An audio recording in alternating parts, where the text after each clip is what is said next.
సమయం ఇది ఏనని ఎరిగి మారు మనసును పొందవా, మారు మనసును పొందవా. భూత భవిష్యత్తు వర్తమాన కాలాలలో ఉండువాడు, మనందరికీ జీవాన్ని దయచేస్తున్నటువంటి జీవదాత అయినటువంటి మన దేవునికి, ఆయన కుమారుడు, మన కొరకు ప్రాణం పెట్టిన యేసు క్రీస్తు ప్రభుల వారి ద్వారా పరిశుద్ధాత్మ సహాయముతో స్తుతులు, స్తోత్రములు, కృతజ్ఞతాస్తుతులు చెల్లించుచున్నాను. అదేవిధంగా ఆయన మాటలు వినాలి, విన్న మాటలను వ్యర్థపరచకుండా ఆ మాటల ప్రకారంగా మన బ్రతుకును మార్చుకోవాలి అనుకుని వచ్చిన మీ అందరికీ కూడా క్రీస్తు పేరిట శుభములు, వందనాలు తెలియజేస్తున్నాం. ఈరోజు మనం మార్పు గురించి మాట్లాడుకున్నాం.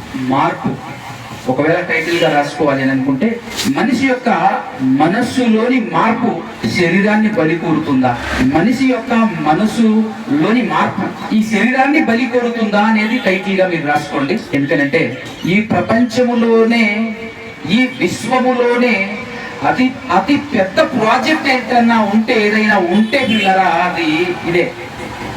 మనస్సును మార్చుకోవటం, హృదయాన్ని మార్చుకోవటం ఈ ప్రపంచంలోనే అతి పెద్ద ప్రాజెక్ట్ ఇది. ఈ లోకంలో చాలా మంది మాట్లాడుతుంటారు, ఏదో కన్స్ట్రక్షన్స్ చేసుకుంటూ, ఏదో బ్రిడ్జిలు, ఏదో డ్యాములు కట్టుకుంటూ ఇదొక పెద్ద ప్రాజెక్ట్ అని చెప్పేసి మాట్లాడుతుంటారు. కానీ వాటన్నింటికంటే పెద్ద ప్రాజెక్టు ఈ మనసును మార్చుకోవటమే, మన హృదయాన్ని మార్చుకోవటమే. జాగ్రత్తగా వినండి. మార్పు చేస్తే, మార్పు అంత సింపుల్ గా జరుగుతుందా? ఆలోచిద్దాం. మార్పు అనేది అది భౌతికమైన మార్పు గురించి అయినా సరే మనం ఆలోచిస్తే అంత సింపుల్ గా జరిగే పని. ఒక ఇల్లు కట్టుకున్న తర్వాత వేరొక వ్యక్తి వచ్చి మీ ఇంటికి వచ్చేసి ఇది బాగాలేదు, దీన్ని మార్చు అన్నారు అనుకో, సింపుల్ గా జరుగుతుందా పని? ఉన్నదాన్ని మార్చడం సింపుల్ గా జరిగే పని. వీలైతే కొన్ని గోడలు కూల్చాల్సి వస్తుంది, లేదంటే ఇల్లు మొత్తమే కూల్చాల్సి వస్తుంది. కొన్నిసార్లు కట్టుకున్న విధానం కరెక్ట్ కాదు, రాంగ్ అన్నప్పుడు మార్పు కోరుకునేటప్పుడు, మార్చాలి అనుకున్నప్పుడు ఏం జరుగుతుందో చూడండి ఒక్కసారి. మనం ఏదైనా పెన్ను పట్టుకుని పేపర్ మీద రాసేసిన తర్వాత ఇది బాగాలేదు మార్చు అంటే ఎట్లుంటది? కష్టం ఉంటది కదా, ఇబ్బంది అనేది ఉంటది కదా. పేపర్ మీద ఒక లైన్ బాగాలేదు, ఒక లైన్ మార్చు అని అంటే ఆ లైన్ ని కొట్టేస్తే గలీజ్ కనపడతారు. కొట్టకుండా వేరే పేజీ తీసుకోవాలి అంటే ఆ పేజీని అంతటిని నలిపవతలు పడేయాలి కదా. మార్పు కొంచెం కష్టమే అనిపిస్తుంది కదా. మనమే ఉన్నాం, జాగ్రత్తగా ఆలోచించండి. మీ ఊర్లో, మీ ఇంట్లో పెద్దలు ఎవరైనా కానీ మీ పద్ధతి మార్చుకో అని అన్నారు అనుకోండి, మీకు ఎట్లా అనిపిస్తుంది ఆలోచించండి. ఖచ్చితంగా ఫస్ట్ కోపం అయితే వస్తుంది, అవునా కదా? చెప్పే విధానం ఎట్లనైనా కావచ్చు కాక, అమ్మాయి మీరు కూర్చోటం కరెక్ట్ కాదు అన్నా అనుకో, నాకు కూర్చోటంతో ఈయనకేం పని, నేను ఎట్లా కూర్చుంటే ఈయనకేం. ఈ రోజు ప్రతి ఒక్కరి హృదయంలో మెదిలేటటువంటి ఆలోచనలు. రాసిన రాత మార్చుకోవటం కష్టం, కట్టిన ఇల్లు మార్చుకోవటం కష్టం, అవునా కదా? వేసుకున్న డ్రెస్ మార్చుకో అని చెప్పినా కూడా నా డ్రెస్సుతో ఇతనికి ఎంతో కదా. లోకంలో చాలా మంది స్త్రీలు ఎలా డ్రెస్సింగ్ స్టైల్ ఎలా ఉంటుంది, ఏ విధంగా ఉంటుంది, ఆఫ్ ఉండాలి, మొత్తం సగం సగం. కాబట్టి పద్ధతిగా లేదు, డ్రెస్ మార్చుకో అన్నాం అనుకో, చాలా కోపం వస్తుంది. అందుకోసమే చెప్పాను, మార్పు అనేది ఇది ఒక పెద్ద ప్రాజెక్ట్. మార్పు అనేది పెద్ద ప్రాజెక్ట్. ఇందుకు దేవుడు కోరుకుంటున్న మార్పు ఏంటి? మార్పు అనేది చోటు చేసుకుంటే ఖచ్చితంగా ఏదో కష్టం ఉంది, ఇబ్బంది ఉంది, అక్కడ కష్టానికి ఖచ్చితంగా పని ఉంది. కష్టం అనేది అక్కడ చోటు చేసుకుంటుంది, ఇబ్బంది అనేది అక్కడ చోటు చేసుకుంటుంది అనేటువంటి విషయం మనకు అర్థమవుతుంది. అన్నప్పుడు దేవుడు కోరుకున్నది ఏంటిది? దేవుడు ఏం కోరుకున్నాడు తల్లి? దేవుడు ఏం మార్చుకోమన్నాడు? గుడ్డలు మార్చుకోమన్నాడా? హృదయం మార్చుకోమన్నాడా?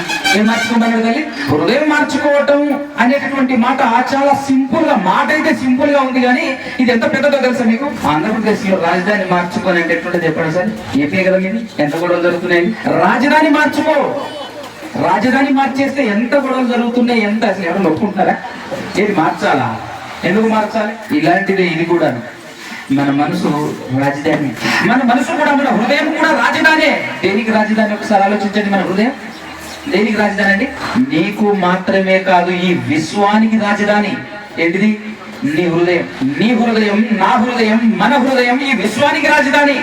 ఈ విశ్వానికి పరిపాలన జరుగుతుంది ఎక్కడి నుంచో తెలుసా?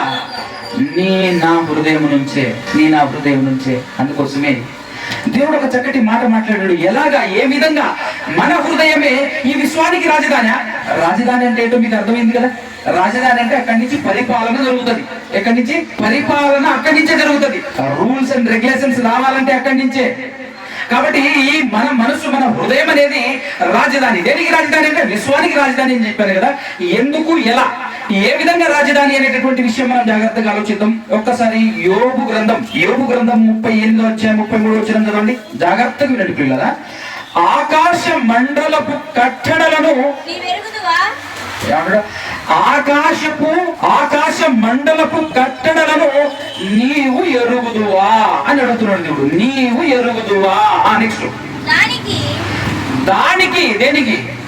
పైన ఉన్నటువంటి ఆ ఆకాశ మండలానికి, దానికి భూమి మీద ఉన్నది ప్రభుత్వం అంటున్నాడు. చూశారండి, దానికి గల ప్రభుత్వమును, దానికి భూమి మీద గల ప్రభుత్వమును నీవు స్థాపింపగలవా అని మాట్లాడుతున్నాడంటే ఆకాశ మండలానికి, గగనానికే గగ్గొల్లు పెట్టించేటటువంటి రూల్స్ యానిస్ బయలుదేరుతాయట. ఆకాశ మండలానికి ప్రభుత్వం ఎక్కడుందని చెప్తున్నాడు దేవుడు. జాగ్రత్త ఆలోచించండి. ఎక్కడుంది? వచ్చిన చదివి కూడా లేట్ చేయకూడదు, స్పీడ్ గా చెప్పాలి. భూమి మీద ఉంది. భూమి మీద ఎక్కడుంది? భూమి మీద ఉంది. భూమి మీద ఎక్కడుంది?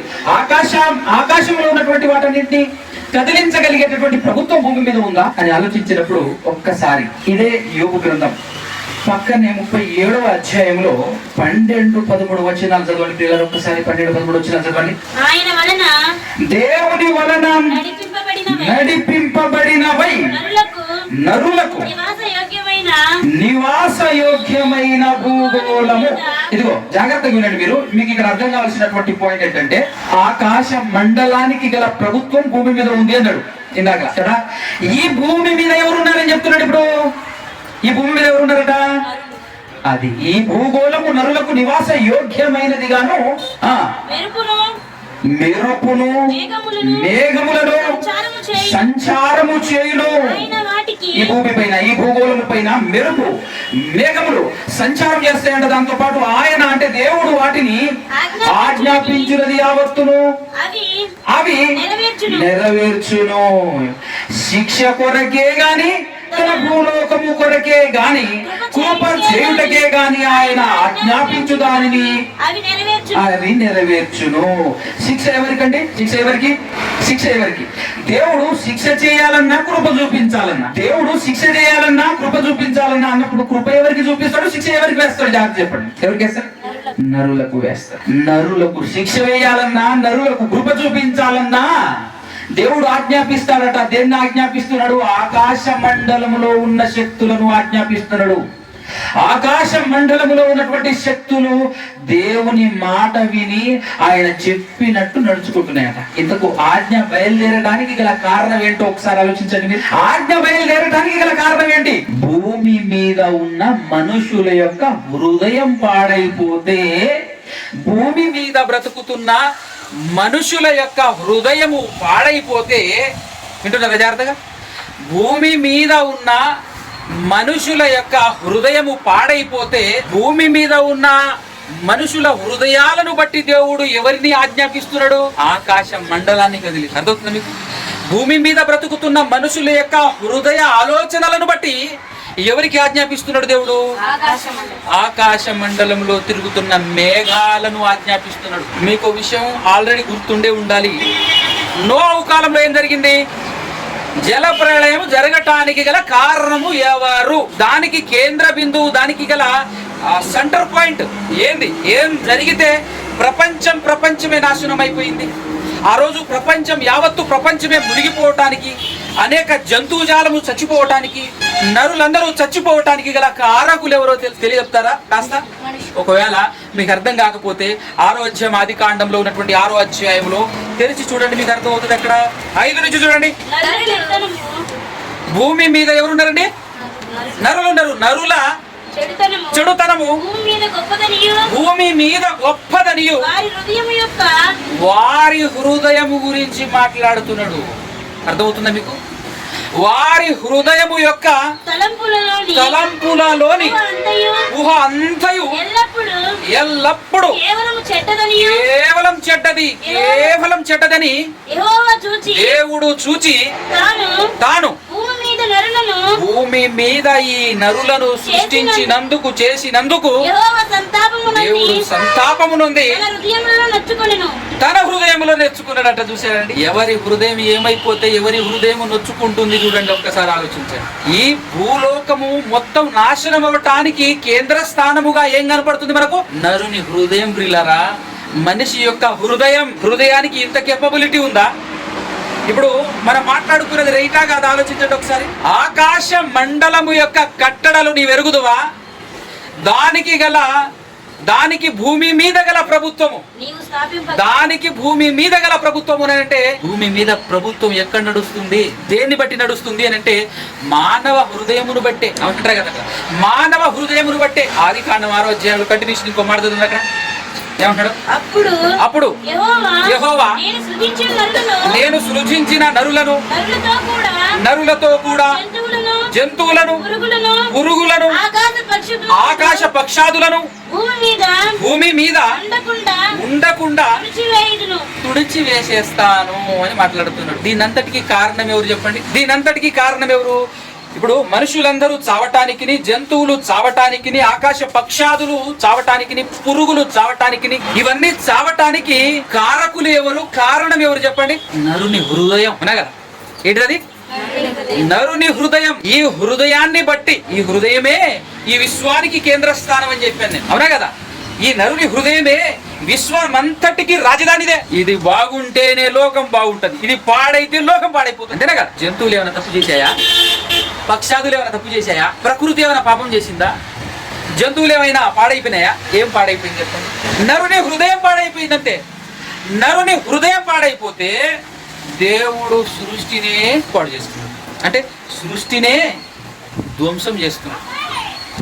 అంటే నరుని హృదయమే రాజధాని, నరుని హృదయమే కేంద్రం. దేనికి?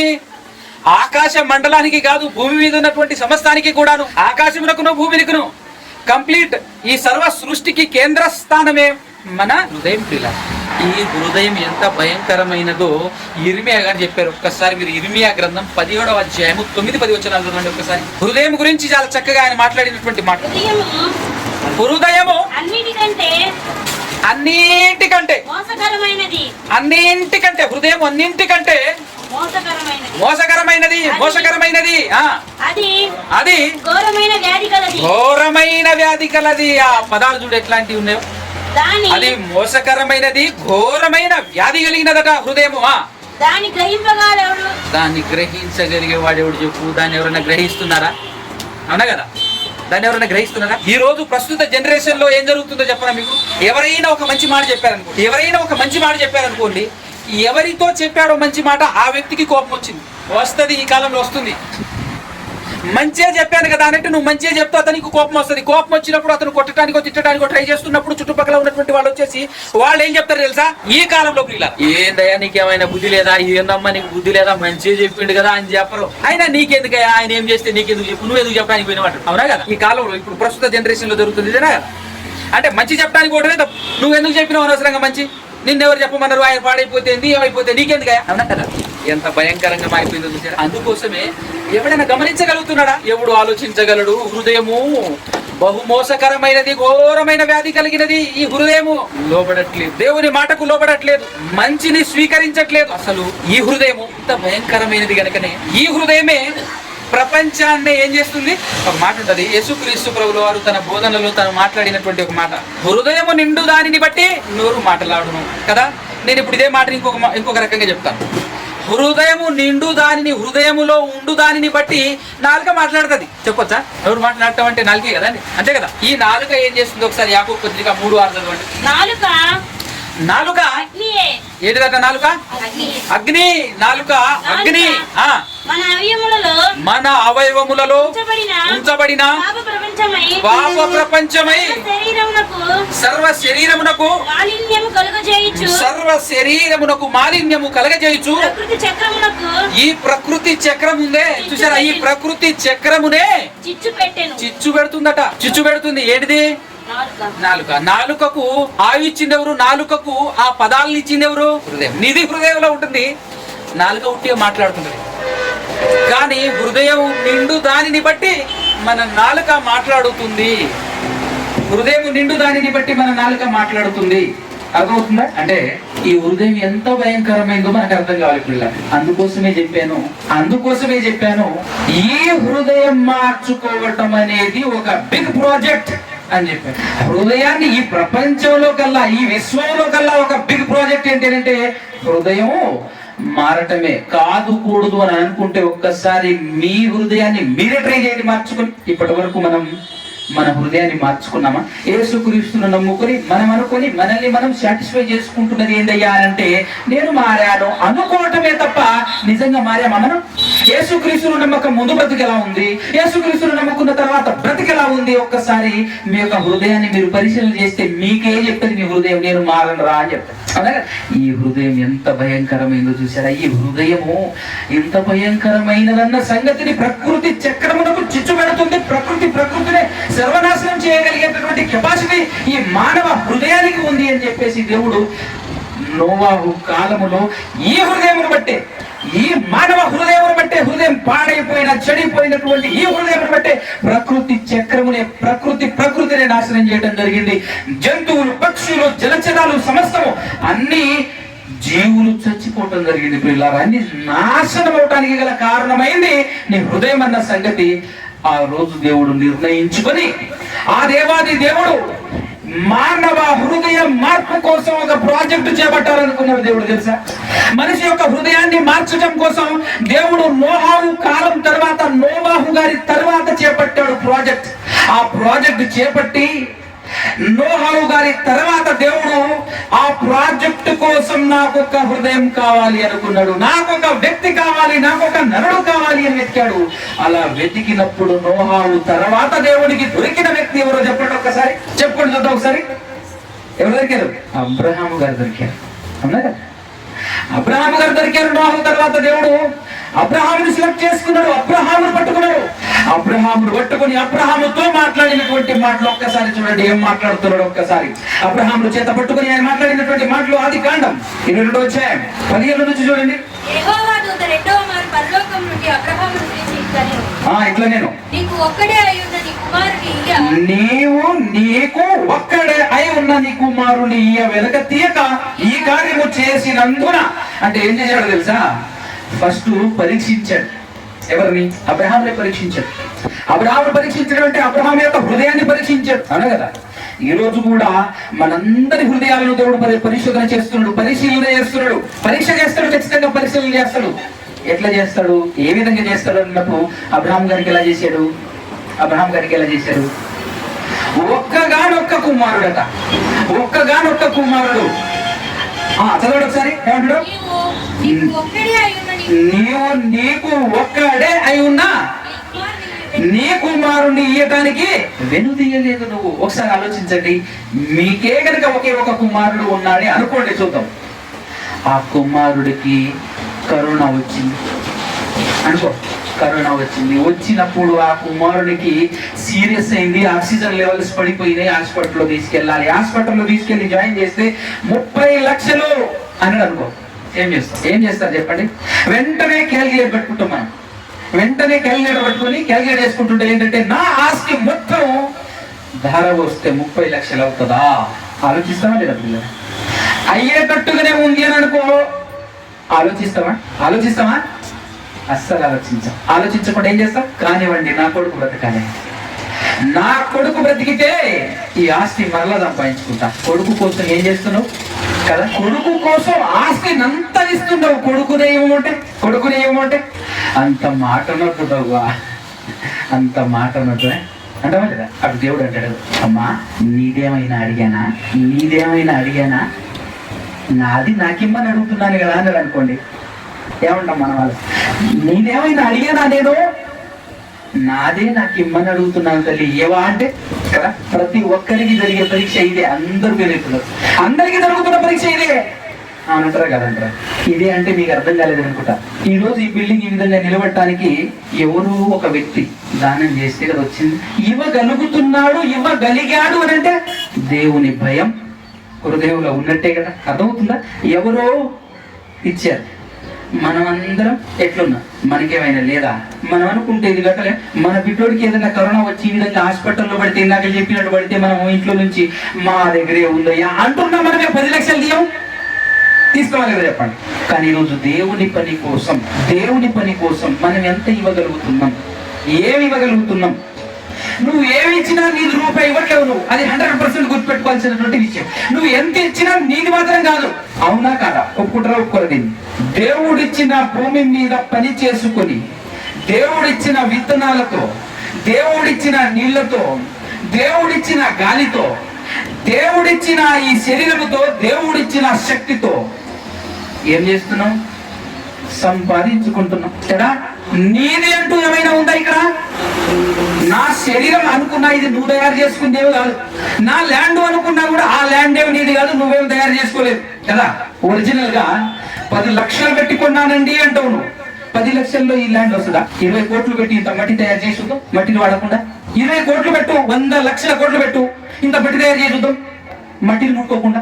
దేవుని ప్రకృతిని వాడకుండా ముట్టుకో చూద్దాం. దాని రేట్ అది కాదు. నువ్వు కొనలేవు, నేను కొనలేవు, అవునా కదా. ఒక రాయుడు దాని రేట్ అది కాదు. ఎవడో పెట్టుకున్నాడు రేట్లు, అంతేనా? అవునా కదా.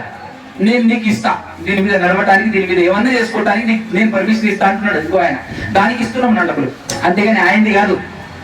భూమి నాదే అంటాడు దేవుడు, అవునా కదా. సమస్తం దేవునిదే, నీదంటూ ఏమీ లేదు. సమస్తం దేవునిదే. దేవునిలో నుంచి దేవునికి ఇవ్వడానికి ఈ రోజు మనం ఎట్లున్నాం? దేవునికి ఇవ్వటానికి మన హృదయం ఎలా ఉంది? మార్పు చెందిందా?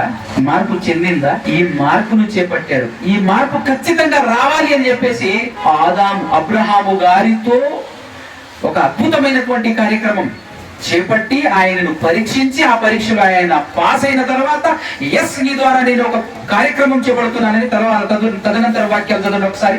తర్వాత వాక్యాలు, నేను నిన్ను ఆశీర్వదించి ఆకాశ నక్షత్రముల వలె, సముద్ర తీరమందలి ఇసుక వలె నీ సంతానమును నిశ్చయముగా విస్తరింపజేయుదును. నెక్స్ట్ 18వ వచనం చదవండి డైరెక్ట్ గా. మరియు ఇది గుర్తుపెట్టుకోండి, నీవు నా మాట విన్నందున నువ్వు ఏం సంపాదించినా ఏం చేసినా ఇది ఉండాలి. వినినందుకే భూలోకములోని జనములన్నీ అంటున్నాడు. ఒకళ్ళిద్దరు కాదు, భూలోకములోని జనములన్నీ నీ సంతానము వలన ఆశీర్వదింపబడును. నీ సంతానము వలన ఆశీర్వదింపబడును అన్నాడు. చూసారా? అంటే దేవుడు చేపట్టిన ప్రాజెక్ట్ కి మొదటి మాటగా అబ్రహాముతో చెప్పాడు. అబ్రహామును సెలెక్ట్ చేసుకుని అబ్రహాముతో మాట్లాడుతున్నాడు. నీ గర్భమందు నీ సంతానము ద్వారా వచ్చేటటువంటి నీ కుమారుడు ఎవరైతే ఉన్నారో ఆయన ద్వారా నేను ఒక ప్రాజెక్టు ప్రపంచంలో ఉన్నటువంటి ప్రతి మనిషిని ఆశీర్వదించాలనుకుంటున్నాను. ఆశీర్వదించడం అంటే ఏంటి? ఇల్లు ఇవ్వటం కాదు, డబ్బులు ఇవ్వటం కాదు, కార్లు ఇవ్వటం కాదు, అది కాదు ఆశీర్వాదం. గుర్తుపెట్టుకోండి ఈ మాట. ఇప్పుడు మనకి ఇక్కడ తెలియాల్సిన 2 విషయాలు ఏంటంటే, ఒకటి అబ్రహాము సంతానం ఎవరు? అబ్రహాము సంతానమైనటువంటి ఆ సంతానము ద్వారా ఏం చేస్తానన్నాడు? ప్రపంచంలో ఉన్న ప్రతి మనిషిని ఆశీర్వదిస్తానన్నాడు. ఈ 2 విషయాలు తెలుసుకుందాం మనం. ఆ అబ్రహాము గారి సంతానము ఎవరు అని అన్నప్పుడు డైరెక్ట్ గా వెళ్దాం. గలతీయులకు రాసినటువంటి పత్రిక 3వ అధ్యాయం 16వ వచనం చూడండి. అబ్రహామునకును అతని సంతానమైనటువంటి ఇస్సాకు, యాకోబు ఎవరైతే ఉన్నారో వాళ్ళిద్దరికి కూడా సేమ్ వాగ్దానం ఇస్తాడు. ఇదే వాగ్దానం ఇస్తాడు. అబ్రహాము సంతానం అనగానే ఇస్సాకా నువ్వు కాదు, అబ్రహాము సంతానం అనగానే యాకోబా నువ్వు కాదు అని చెప్పేసి చెప్పడానికి వాళ్ళకు కూడా సేమ్ టు సేమ్ డైలాగులు, సేమ్ టు సేమ్ వాగ్దానం ఇస్తాడు అన్నమాట. అందుకోసమే అబ్రహామునకును అతని సంతానమునకును వాగ్దానములు చేయబడెను. ఆయన అనేకులను గూర్చి అన్నట్టు నీ సంతానములకును అని చెప్పకుండా, నీ సంతానములకును అని బహువచనం వాడకుండా ఒక్కని గూర్చి అన్నట్టే నీ సంతానములకును అని చెప్పాడట అక్కడ. అంతేనా కదా? 18వ వచనం 22వ అధ్యాయం ఆదికాండం 18వ వచనంలో ఏం చెప్పిండు? నీ సంతానములకును అన్నాడా, నీ సంతానములకు అన్నాడా? మళ్ళా నీకు క్లారిటీ వచ్చేస్తుంది. మరియు నీవు నా మాట వినినందున భూలోకములోని జనములన్నీ నీ సంతానము వలన, చూసారు క్లారిటీగా మాట్లాడుతున్నాడు, నీ సంతానము వలన. అది ఇప్పుడు ఆ సంతానం ఎవరంటే ఇక్కడ చూడు, గణపత్రిక 3:16లో ఒకని గురించి అన్నట్టే నీ సంతానమునకును అనేను. ఆ సంతానము క్రీస్తు ఎవరు? క్రీస్తు క్రీస్తు. ఆ సంతానం ఎవరు? క్రీస్తు. జాగ్రత్తగా వినాలి. దేవుడు అబ్రహాముకి వాగ్దానం ఇచ్చి నీ కుమారుడి ద్వారా నేను ఆశీర్వదిస్తానన్నాడు. ఆశీర్వదిస్తానన్నది ఎవరు? క్రీస్తు. దేవుడు. ఆశీర్వదిస్తానన్నది ఎవరు? దేవుడు. ఎవరి ద్వారా? అబ్రహాము సంతానము ద్వారా. అబ్రహాము సంతానం ఎవరు? క్రీస్తు. అడుగుతా, అబ్రహాము సంతానం ఎవరు? క్రీస్తు. క్రీస్తు. అంటే క్రీస్తు ద్వారా దేవుడు యావత్ ప్రపంచంలో ఉన్న ప్రతి మనిషిని ఆశీర్వదిస్తానన్నాడు. ఏంది ఆ ఆశీర్వాదం? ఒక్కసారి అపోస్తల కార్యములు 3వ అధ్యాయం చివరి వచనం చూడండి. అపోస్తల కార్యములు 3వ అధ్యాయం చివరి వచనం. దేవుడు తన సేవకుణ్ణి పుట్టించి, దేవుని సేవకుడు ఎవరు? యేసుక్రీస్తు. అక్కడ దేవుని సేవకుడైన యేసుక్రీస్తును పుట్టించి మీలో ప్రతి వాణిని వాని దుష్టత్వము నుండి మళ్లించుట వలన మిమ్మల్ని ఆశీర్వదించుటకు ఆయనను మీ యొద్దకు పంపించాడు. ఎవరు పంపించాడు? దేవుడు పంపించాడు. ఎవరిని పంపించాడు? యేసుక్రీస్తును పంపించాడు. ఎందుకు పంపించాడు?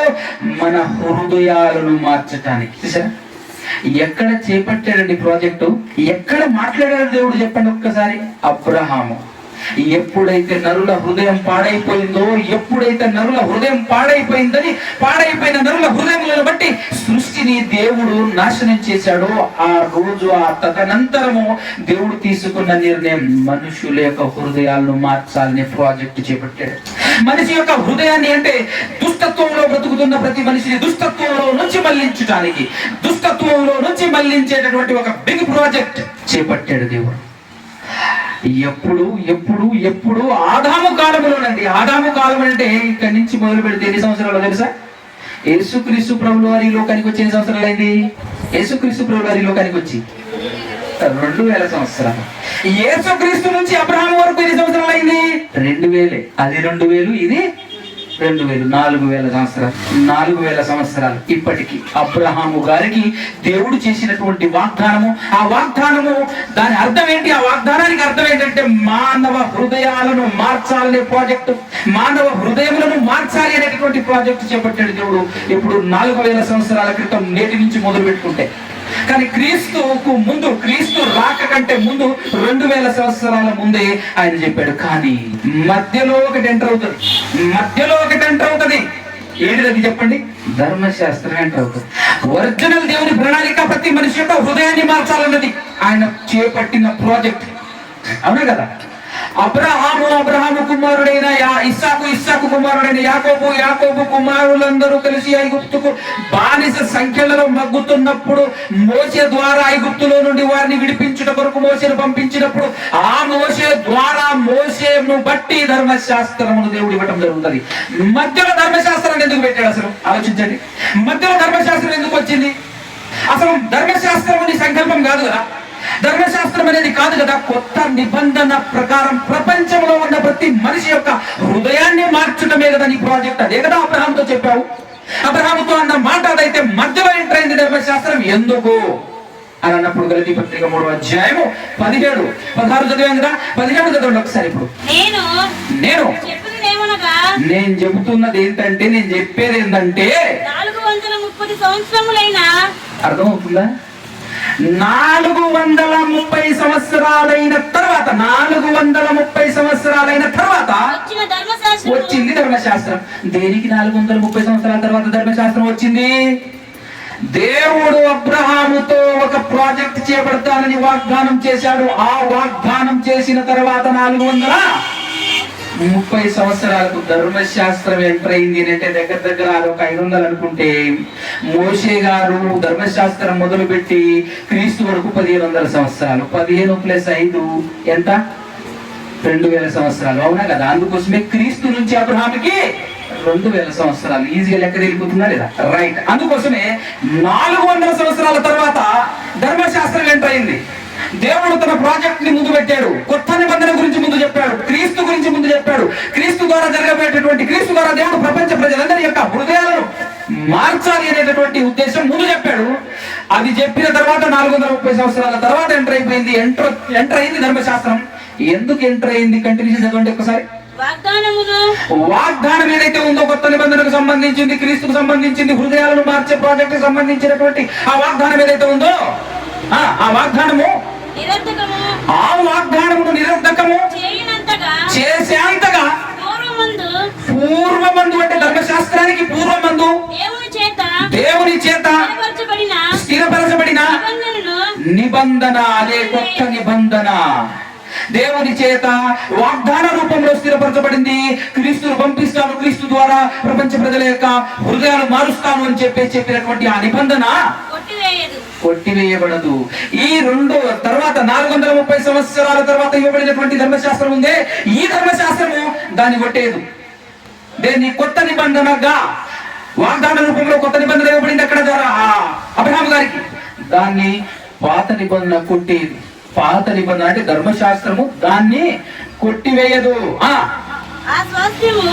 స్వాస్థ్యము అంటే అబ్రహాముకు స్వాస్థ్యమును గ్రహిస్తానని చెప్పాడు కదా. స్వాస్థ్యము అంటే కుమారుడు కదా, నీకు కుమారుడు సంతానం ఇస్తానన్నాడు కదా. ఆ స్వాస్థ్యము ధర్మశాస్త్ర మూలముగా కలిగిన ఎడల, ఒకవేళ కలిగితే, ధర్మశాస్త్రం వల్ల కలిగితే, నిజానికి ధర్మశాస్త్రం వల్ల కలిగిదా?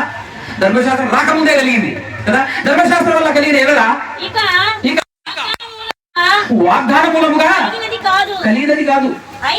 అయితే దేవుడు అబ్రహామునకును వాగ్దానము వలననే అనుగ్రహించాడు. వాగ్దానము వలననే అనుగ్రహించాడు తప్ప ధర్మశాస్త్రం వల్ల అనుగ్రహించలేదు. కంక్లూజన్. అలాగైతే మరి ఇదెందుకు కదా? మంచి క్వశ్చన్ అడిగాడు కదా. అట్లయితే మరి ఇదెందుకు వచ్చింది రోజుల మధ్యలో? అసలు ఆయన సంకల్పం ఏంటిది? ప్రపంచ ప్రజల యొక్క హృదయాలు పాడైపోయినాయి. ప్రపంచ ప్రజల యొక్క హృదయాలు పాడైపోయినాయి కనుక పాడైపోయిన ఈ హృదయాలను మార్చాలి అనే ప్రాజెక్ట్ ని ఆయన చేపడితే, ఆ ప్రాజెక్టు ఇంకా దాన్ని ఇంప్లిమెంట్ చేయక ముందే, ఆ ప్రాజెక్ట్ ని స్థాపించక ముందే మధ్యలో సడన్ గా ఇది ఎంటర్ అయింది ధర్మశాస్త్రం. ఎందుకు ఇది? అలాంటప్పుడు ఎందుకు ఇది అని మాట్లాడుతున్నాడు చూడు. అవును, ఎందుకు ఇది వచ్చింది? నిజంగా మనందరికీ కూడా డౌటే కదా. ఎందుకు వచ్చింది ధర్మశాస్త్రం మధ్యలో? అసలు దేవుని ప్రాజెక్టు కొత్త నిబంధన, దేవుని ప్రాజెక్టు క్రీస్తు ద్వారా మనుషుల యొక్క హృదయాలను మార్చే ప్రాజెక్టు. మరి మధ్యలో ఈ ధర్మశాస్త్రం ఎందుకు వచ్చింది అన్నప్పుడు ఇది ఎందుకు వచ్చిందో చెప్తున్నాడు చూడు. ఎవరికి ఆ వాగ్దానము చేయబడేనో ఆ సంతానం అంటే ఎవరండి? ఆ సంతానము క్రీస్తు కదా. క్రీస్తు వచ్చేంత వరకు ఎవరు వచ్చేంత వరకు? క్రీస్తు వచ్చేంత వరకు, అబ్రహాము సంతానమైన క్రీస్తు వచ్చేంత వరకు అది అంటే ఆ ధర్మశాస్త్రము అతిక్రమములను బట్టి, ఎవరి అతిక్రమములను బట్టి? ఇజ్రాయేలీయులుగా పిలువబడుతున్న వారి యొక్క అతిక్రమములు బహు భయంకరంగా అతిక్రమిస్తున్నారు. వాళ్ళు అసలు సిస్టమేటిక్ గానే లేరు, భయంకరమైన పాపాలు చేస్తున్నారు కనుక క్రీస్తు వచ్చేంత వరకు వీరిని ఎలా కంట్రోల్ చేయాలి? అసలు నా ప్రాజెక్టు వచ్చేంత వరకు, దేవుని అనాది కాలపు సంకల్పం ఏదైతే ఉందో ప్రపంచ ప్రజలందరి యొక్క హృదయాలను మార్చాలనుకునేటువంటి ప్రాజెక్టు, ఆ ప్రాజెక్టు చేపట్టేంత వరకు, ఆ కుమారుడు వచ్చేంత వరకు, క్రీస్తు వచ్చేంత వరకు ఇలా అతిక్రమాలను అరికట్టుటేయాలా? అవునా కదా? వీళ్ళు చేస్తున్న అతిక్రమాలను అరికట్టాలి కదా. వాళ్ళ యొక్క అతిక్రమాలను అరికట్టుట కొరకై అది ఆ వాగ్దానానికి తర్వాత ఇవ్వబడింది ఈ ధర్మశాస్త్రం. ధర్మశాస్త్రం ఎందుకు అర్థమైపోయింది అనుకుంటా? అర్థమైపోయిందా లేదా? ఎందుకు ధర్మశాస్త్రం? అసలు దేవుని సంకల్పమే కాదు ధర్మశాస్త్రం. ధర్మశాస్త్రము మధ్యలో ఎంటర్ అయింది. ఎందుకు మధ్యలో ఎంటర్ అయింది అంటే తన ప్రాజెక్టు వచ్చేంత వరకు టెంపరరీగా. మీరు అప్పుడప్పుడు ఆలోచించండి, రోడ్డు మీద నుంచి వెళ్తున్నప్పుడు బేర్ బ్రిడ్జి కట్టడానికి ప్లాన్ చేస్తుంటారు. ఆ బ్రిడ్జి అయ్యేంత వరకు పక్క నుంచి దారి తీస్తారు. అవునా కదా? అదవుతుందా? ఈ దారి ఎప్పటి వరకు అంటే ఇది బాగా అయ్యేంత వరకే. ఆ తర్వాత ఇంక చూడు, ఆ తర్వాత కంటిన్యూషన్. అది ఎలా ఇవ్వబడిందో చెప్తున్నాడు. మధ్యవర్తి చేత దేవదూతల ద్వారా నియమింపబడింది అని చెప్తున్నాడు. జాగ్రత్తగా చూసారా? ఎంత అద్భుతమైనటువంటి విషయం అంటే ఈ ధర్మశాస్త్రాన్ని మధ్యలో ఇచ్చాడు. క్రీస్తు వచ్చేంత వరకు వీళ్ళను కంట్రోల్ చేయడానికి ఇచ్చాడు. ఇస్తూ ఈ ధర్మశాస్త్రంలోనే ఏం చెప్పాడు అంటే తన ప్రాజెక్టు గురించి వివరించాడు. నేను చేయబోతున్న ఒక ప్రాజెక్టు, నేను వేయబోతున్న ఒక మార్గము, నేను వేయబోతున్నాను ఒక మార్గము, ఒక కొత్త మార్గము వేయబోతున్నానని చెప్పేసి ధర్మశాస్త్రం అంతట్లో క్రీస్తు గురించినటువంటి ఉనికి ఉంటుందా లేదా? అవునా కదా? ఈ ప్రతి ప్రవక్త ప్రవచించాడు క్రీస్తు గురించి, ప్రతి ప్రవక్త చెప్పాడు దేవుని సంకల్పం గురించి, క్రీస్తు గురించి చెబుతున్నాడు, దేవుని సంకల్పం గురించి ప్రతి ప్రవక్త చెప్తున్నాడు. ధర్మశాస్త్రంలో ఉన్నటువంటి వాళ్ళందరూ బోధిస్తున్నారు. ధర్మశాస్త్రం మాట్లాడిందంటే దేని గురించి మాట్లాడింది? మన హృదయాల యొక్క మార్పు గురించి మాట్లాడింది. అవునా? అందుకోసమే ఈ ధర్మశాస్త్రం అనేది మనుషుల్ని నీతిమంతులుగా తీర్చదు. కానీ రోమా పత్రిక 3వ అధ్యాయము 20 వచనం చూడండి ఒకసారి. 20 వచనం, ఎలాగనగా ధర్మశాస్త్ర సంబంధమైన క్రియల మూలముగా ఏ మనిషి కూడా దేవుని దృష్టికి నీతిమంతుడుగా తీర్చబడడు. ధర్మశాస్త్రం వలన పాపం అంటే ఏంటో తెలియబడుతుంది. పాపం అంటే ఏంటో తెలియబడుతున్నది. ఇట్లుండగా ధర్మశాస్త్రానికి వేరుగా, ఎంత క్లారిటీ చెప్తుంది చూడలేదు. ధర్మశాస్త్రానికే వేరుగా, సపరేట్ గా ధర్మశాస్త్రానికి వేరుగా అది దేవుని నీతి బయలుపరచబడుతా ఉన్నది. దానికి సాక్షులు ఎవరెవరట? దానికి ధర్మశాస్త్రం కూడా సాక్షివే, ప్రవక్తలు కూడా సాక్ష్యమే. అది లెక్క. ధర్మశాస్త్రము సాక్ష్యం ఇచ్చుచున్నది, ప్రవక్తలు కూడా సాక్ష్యం ఇచ్చుతున్నారు. అదే కదా ఇందాక చెప్పింది. నా వల్ల ఎవడు నీతిమంతుడు కాలేడు, దేవుని నీతి నాకు సపరేట్ గా బయలుపరచబడుతుంది అనేటువంటి విషయాన్ని ధర్మశాస్త్రం బోధిస్తుంది. దానితో పాటుగా ప్రవక్తలు కూడా బోధిస్తున్నారట. విచిత్రమైన సంగతి ఏంటో తెలుసా? సందర్భం వచ్చింది కాబట్టి చెప్తున్నాను. చాలా మంది దుర్మార్గులు, శరీర సంబంధులు అర్థం కాక, వాళ్ళ హృదయం ఇంకా మారక ధర్మశాస్త్రమే ఉంది అని పాత నిబంధనను ఫాలో అవుతున్నటువంటి వాళ్ళు, వీళ్ళు ఎవరు, ఎలాంటి వాళ్ళు, వీళ్ళ పొజిషన్ ఏంటి, వీళ్ళ పరిస్థితి ఏంటో ఒకసారి ఒక వచనంతో వివరిస్తాను. ఆ వచనం మీరు చదివేసుకుంటే పని అయిపోద్ది. చాలా ఉంది కానీ ఒకటి చూపిస్తారు, ఎందుకంటే మనం టాపిక్ ఇది కాదు కాబట్టి. గలతీయులకు రాసినటువంటి పత్రిక 5వ అధ్యాయం 4వ వచనం కూడా చదవండి. మ్యాటర్ అర్థమైపోయింది. ఇప్పటి నుంచి మీరు ఎక్కడైనా ధర్మశాస్త్రం కొట్టేయబడలేదు, ధర్మశాస్త్రం తీసివేయబడలేదు అని చెప్పేసి చెప్తూ ధర్మశాస్త్ర సంబంధమైన క్రియలు చేద్దాం, అది చేద్దాం, ఇది చేద్దాం, విశ్రాంతి దినమని అదని ఇదని మాట్లాడేటటువంటి వాళ్ళు ఉన్నారు. అలాంటి వాళ్ళు మాట్లాడేటప్పుడు వాళ్ళ ముందు ఒక క్షణం కూడా ఉండకుండా వచ్చేసేది. కారణం ఏంటి అంటే ఇది ఈ వచనం చదివిన తర్వాత మీకు అర్థమైపోతుంది. నేను చెప్పాల్సిన అవసరం లేదు. చదవండి. ఇప్పుడు మీలో ఎవడైనా సరే ధర్మశాస్త్రం వలన నీతిమంతులుగా తీర్చబడటానికి ఎవరైనా ప్రయత్నం చేస్తే వారు క్రీస్తులో నుండి బొత్తిగా ఒక అడుగు కూడా లేదా ప్రభు అని అంటే ఒక్క అడుగు కూడా ఉండరు, ఇంచు కూడా ఉండరు. బొత్తిగా క్రీస్తులో నుండి వేరు చేయబడి ఉన్నారు. 1వ పాయింట్. 2వ పాయింట్, కృపలో నుండి కూడా తొలగిపోయారట. చూడండి. అందుకోసమే ఎవరైనా విశ్రాంతి దినం పాటించాలి బ్రదర్ అనేది అనుకో, వీడు కృపలో నుంచి తొలగిపోయినవాడు, ఇతడు క్రీస్తులో నుండి వేరైపోయినవాడు, ఇతనితో మనకేంది సంబంధం అని చెప్పేసి వదిలేసారండి. ఎందుకంటే నువ్వు ఎంత మాట్లాడినా వాడు మారడు కదా కదా. ఎందుకంటే హృదయం మారినవాడు వాక్యాన్ని అంగీకరించిన వాడు హృదయాన్ని నలగగొడతాడు. ఎందుకు? వాక్యం ప్రకారంగా నడువు అనగా. ఈరోజు మనుషులందరూ ఎలా తయారయ్యారంటే ఎవరికి వారే గొప్పోళ్ళు, ఎవరికి వారే పెద్దోళ్ళు, ఎవరికి వారే టాప్. దేవుని లెక్క చేసేది ఏం చేయాలి? నేను గొప్పోండి, నేను పెద్దోడిని, నా రేంజ్ అది, నా రేంజ్ ఇది. తలదించే వ్యవహారం ఎందుకు వస్తుంది అక్కడ? దేవుడికి తలదించాలంటే నేనే పాటి వాడిని, సమస్తం దేవుడు ఇచ్చాడు, బతుకుతున్నా, ఆయన దయా దాక్షిణ్యాల వల్ల నేను ప్రతి కట్టగలుగుతున్నా అనేటటువంటి విధానం ప్రతి మనిషిలో ఉండాలి. అవునంటారు కదా. అది లేకపోతే లోబడే తత్వం రాదు. అది లేకపోతే నువ్వు దేవుని కోసం ఒక క్షణం కూడా బతకలేదు. హృదయం మార్పు అంటే అక్కడ ఉంటారు. అందుకోసమే దేవుడు చేపట్టినటువంటి ప్రాజెక్ట్ ఎవరి ద్వారా చేపట్టాడు? అబ్రహాము సంతానం ద్వారా. ఎవరు అబ్రహాము సంతానము? యేసుక్రీస్తు ప్రభుల వారు. ఆ యేసుక్రీస్తు ప్రభుల వారి ద్వారా మనకు దయచేస్తున్న ఆశీర్వాదం ఏంటి అని అంటే మీకు అర్థమైందా? ఇప్పుడు క్రీస్తు ద్వారా నేటి ప్రపంచ ప్రజలందరికీ, ప్రతి మనిషికి వచ్చే ఆశీర్వాదం ఏంటి? అర్థం కాలే కదా. ఎఫెసీ పత్రిక 3వ అధ్యాయం క్లారిటీగా అర్థమవుతుంది. మన ప్రభువైన యేసుక్రీస్తు యొక్క తండ్రి యొక్క దేవుడు స్తుతింపబడును గాక.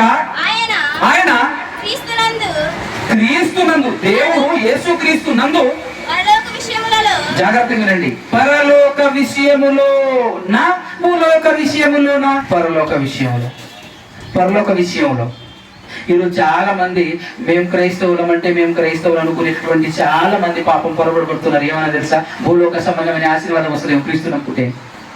భూ సంబంధమైన ఆశీర్వాదం ఇవ్వడయ్యా. భూ సంబంధమైన ఆశీర్వాదమే క్రీస్తు నమ్ముకుంటే వస్తుంది అని అనుకుంటే మనకంటే పిచ్చోడి కూడా ఉన్నాడు ఈ ప్రపంచంలో. ఎందుకో తెలుసా? ముఖేష్ అంబానీ ఎవరు నమ్ముకున్నాడు? భయంకరంగా ఆస్తి. అవునా? అసలు దేవుడే లేడనుకునేటటువంటి నాస్తికులు బెంజి కార్లలోను BMW తిరుగుతున్నారు తెలుసా? కోట్లు కట్టుకొని ఉన్నారు. వాళ్ళతో చూసుకుంటే ఇప్పుడు మన పరిస్థితి ఏమైతుంది? సిగ్గుపడాల్సిన విషయమే కదా ఇలాంటి సందర్భంలో. అందుకోసమే క్రీస్తు ద్వారా నీకు లభించేది ఏంటిది? పరలోక విషయంలో, భూ సంబంధమైనది కాదు, భూ విషయంలో కాదు, పరలోక విషయంలో ఆత్మకు సంబంధించినది. శరీరానికి సంబంధించింది కాదు, శరీరానికి సంబంధించింది కాదు, ఆత్మకు సంబంధించిన అన్ని. ఎన్ని ఆశీర్వాదాలు ఉన్నది పరలోక విషయంలో? ఆత్మకు సంబంధించింది. పరలోక విషయంలో ఆత్మకు సంబంధించింది అంటే ఇందాక మనం చదివాము అపొస్తలుల కార్యము 3 చివరి వచనంలో ఏమని? మిమ్మల్ని దుష్టత్వం నుంచి మళ్లించడం వల్ల మిమ్మల్ని ఆశీర్వదించాలి. దుష్టత్వం నుండి మళ్లించడం అనమాట. నువ్వు నడుస్తున్న మార్గం దుష్టత్వ మార్గం. దుష్టత్వంలో నుంచి నిన్ను మళ్లించుటే అంటే దుష్టత్వం ఎప్పుడు ఉంటుంది? ఆత్మ కంటుంటది. మనం చేసిన పాపాలన్నీ. అవునా కదా? హృదయంతో చేసే పాపాలన్నీ, హృదయపు పాపాలన్నీ ఎక్కడుంటాయి? ఆత్మ కంటుంటాయి. ఆత్మకు వంటిన పాపాన్ని తీసివేయటమే ఆశీర్వాదము, ఆత్మకు సంబంధించిన ఆశీర్వాదము. పరలోక విషయంలో ఆత్మకు సంబంధించిన ఆశీర్వాదం ఎట్లయితే అంటే ఆత్మ పట్టిన పాపం పోతేనే ఆత్మ పరలోకం వెళ్తుంది. పరలోకం ఆత్మ వెళ్ళాలి అంటే ఆత్మకు వంటిన పాపం ఇక్కడికి పోవాలి. ఎవరి ద్వారా పోతుంది? క్రీస్తు ద్వారా పోతుంది. క్రీస్తు ద్వారా నీ పాపాల నుండి హృదయాన్ని, నీ యొక్క ఆత్మను కడుగుతున్నది ఎవరు? దేవుడు. అదే కదా ఆశీర్వాదం. అవునా కదా? కష్టపడితే డబ్బులు సంపాదిస్తావు, కష్టపడితే ఈ ఆశీర్వాదం వస్తా. నువ్వు ఏ పని చేసినా కూడా ఈ లోకంలో కోట్లు కట్టుకోవచ్చు, అంతస్తులు కట్టుకోవచ్చు, ఫ్లాట్లు కట్టుకోవచ్చు. కానీ ఇది చేయగలరా? ఎంత కష్టపడైనా సరే ఆత్మను శుద్ధి చేసుకోగలరా? హృదయాన్ని మర్చుకోగలరా? లేదు కదా. అందుకోసమే దేవుడు చేపట్టాడు ఈ ప్రాజెక్టు. ఎవరి ద్వారా? యేసుక్రీస్తు ప్రభువు ద్వారా. కనుక మనమందరం గుర్తుపెట్టుకోవాల్సినటువంటి విషయం ఏంటంటే యేసుక్రీస్తు ప్రభువు ద్వారా మనకి ఏం లభిస్తుంది అని అన్నప్పుడు నిజమైన విశ్వాసి, పటిష్టమైనటువంటి విశ్వాసి, ఖచ్చితత్వమైన విలువలు కలిగినటువంటి విశ్వాసి మాత్రం 100% వాక్యానుసారంగా నిలబడటానికి ప్రయత్నం చేస్తాడు. ఎంతమంది పడగొట్టడానికి ట్రై చేసినా కూడా ఈ వచనానుసారముగా నాకు క్రీస్తు ద్వారా లభించవలసినది. అవునా కదా? ఎందుకంటే క్రీస్తు నమ్మినా నమ్మకపోయినా ఈ లోక సంబంధమైనవన్నీ ఇస్తాడు దేవుడు. ఎందుకంటే అది ఆయన బాధ్యత. అవునా కదా? సింపుల్ గా కామన్ సెన్స్ తో మనం ఆలోచించుకుంటే, నువ్వు నాటు వేసిన మొక్కకు నీళ్లు పోసేది నువ్వే, మొక్క అడగదు. మందు పెట్టేది నువ్వే, మొక్క అడగదు. ప్రతిదీ చేసేది ఎవరు? నువ్వే. 24 గంటలు తిరుగుతుంటుంది దాని చుట్టూ. ఎందుకో నారు పోసిన వాడు నీరు పోయడా? సామెత నువ్వు తెలుసావా కదా? ఎందుకంటే నువ్వు నీరు పోయేదనుకో, నన్ను ఏమైనా పుట్టించమని వాడు నేను అడిగా. నువ్వే పుట్టించినావు కాబట్టి చచ్చేంత వరకు పోషించే బాధ్యత నీదే. 100%. దేవుణ్ణి దూషించడండైనా, దేవుణ్ణి తిట్టడండైనా, దేవుడు లేడలేటండైనా ప్రతి ఒక్కరిని పోషించే బాధ్యత ఎవరికి ఉంది? దేవుడి మీద ఉంది. అంత ఆటోమేటిక్ గా దేవుడు పోషిస్తాడు. అవును కదా? నేను ఏదో చేస్తే దేవుడు నన్ను ఇది ఇచ్చాడు అంటే అది మన భ్రమ, అది మన అజ్ఞానం. క్రైస్తవుడు అంటే విజ్ఞానవంతుడికి పాఠం చెప్పే మాస్టర్, విజ్ఞానానికి పరాకాష్ట అనమాట. క్రైస్తవుడు అంటే వెలుగు అన్నాడు. వెలుగు అంటే మామూలు మాట కాదు అది. అవునా కదా? క్రైస్తవుడు అంటే మామూలు విషయం కాదు. కాకపోతే ఈరోజు క్రైస్తవులందరూ ఎలా అయ్యారంటే, యేసు ప్రభు ఏమి తెలియని కాలంలో క్రైస్తవులుగా రాబోతున్నటువంటి వారు, ఈ లోకంలో ఉన్నటువంటి వాళ్ళందరూ గొర్రెలే కనుక నా గొర్రెలని గాయి అని చెప్పేసి అంటే మనం అందరం నిజంగా గొర్రెలు అయిపోయాం. అవుంటే కదా? యేసుక్రీస్తు మాట్లాడిన మాట ఏ సందర్భంలో ఎప్పటికీ అన్న సంగతి మనకు అర్థం కాదు. అవును, నేను నీ గొర్రెనే అంటాం. గొర్రెలమే. ఆలోచించే ఆలోచన మైండ్కి పదును పెట్టాలి. బైబిల్ చదవాలి, లోకాన్ని చూడాలి. అవునా కదా? లోకాన్ని చూస్తూ బైబిల్ చదవాలి. అప్పుడు వాస్తవాలు అర్థమవుతుంది. ఎంత విజ్ఞానమైన సంబంధమైనదో, ఎంత విజ్ఞానానికి సంబంధించిందో బైబిల్ అప్పుడు అర్థమవుతుంది మనకు. కాబట్టి పిల్లరా, దేవుడు చేపట్టిన ప్రాజెక్టు మనకు అర్థం కావాలి. భయంకరమైన ఘోరమైన వ్యాధి కలిగిన నీ హృదయాన్ని మార్చడానికి ఎంతటి కష్టం అండి ఇది. ఎన్ని సంవత్సరాలు పట్టింది దేవునికి. అవునా కదా? ఆ ప్రాజెక్టు స్థాపించడానికి. ఎందుకంటే ప్రపంచాన్నే నాశనం చేయగలిగే కెపాసిటీ నీ హృదయానికి ఉంది, మన హృదయానికి ఉంది. ఎంతటి ఘోరమైనటువంటి హృదయం. ఆ హృదయాన్ని మార్చడానికి యేసును దేవుడు పంపిస్తే, ఆ యేసుక్రీస్తు ప్రభువు వారు భూలోకానికి వచ్చి నీతిగా, నిజాయితీగా, పవిత్రంగా ఏ ధర్మశాస్త్రం అండర్లో ఆయన బ్రతికాడో ఆ ధర్మశాస్త్రాన్ని 30 సంవత్సరాలు ఫుల్ఫిల్ గా నెరవేర్చి 30 సంవత్సరాలు బ్రతికి, ధర్మశాస్త్రం ప్రకారంగా ఎవడు బతకలేకపోయాడు, యేసు ప్రభు బ్రతికి ఆ ధర్మశాస్త్రాన్ని నెరవేర్చడానికి 30 సంవత్సరాల తర్వాత బాప్తిస్మం నుంచి యోహాను ద్వారా బాప్తిస్మం తీసుకున్న తర్వాత అరణ్యానికి వెళ్ళి పరీక్షింపబడి ఆ తర్వాత సమాజములోనికి వచ్చి ఆయన బోధించిన మొట్టమొదటి మాట, ఆయన నోట వినబడిన మొట్టమొదటి మాట ఒకసారి చదవండి. ఇలాంటిలో 17వ వచనం, మత్తయి సువార్త 4వ అధ్యాయం 17వ వచనం చదవండి. అప్పటి నుండి యేసు పరలోక రాజ్యము సమీపించి ఉన్నది కనుక మనసు మార్చుకోండయ్యా. ఆయన చేసిన బోధలో మొట్టమొదటి మాట దేన్ని సంబోధిస్తున్నాడు చూడండి. నేను వచ్చింది అందుకోసం, దేవుడు నన్ను స్థాపించింది అందుకోసం, పంపించింది అందుకోసం అని చెప్పేసి ఏం మాట్లాడుతున్నాడు? హృదయం మార్చుకోండి అయ్యా, మీ మనసు మార్చుకోండి అయ్యా, మీ మనసు మార్చుకోండి అయ్యా అని మాట్లాడుతున్నాడు. అంటే మార్పు కోసమే తన రాక జరిగింది. ఏ మార్పు అండి? ఏ మార్పు? మనస్సు మార్పు. ఈ మనసు, ప్రతి మనిషి యొక్క మనసు మారాలి మారాలి మారాలి మారాలి అని కోరుకుంటూ అనేకమైనటువంటి దేవుడు తనకిచ్చిన మాటలను బోధిస్తూ ఆ కాలంలో ఏ ప్రాంతంలో అయితే ఆయన పుట్టి పెరిగాడో అక్కడ ఆ ప్రాంతంలో చుట్టుపక్కల దాదాపు 2-3 దేశాల్లో తిరుగుతున్నాడు.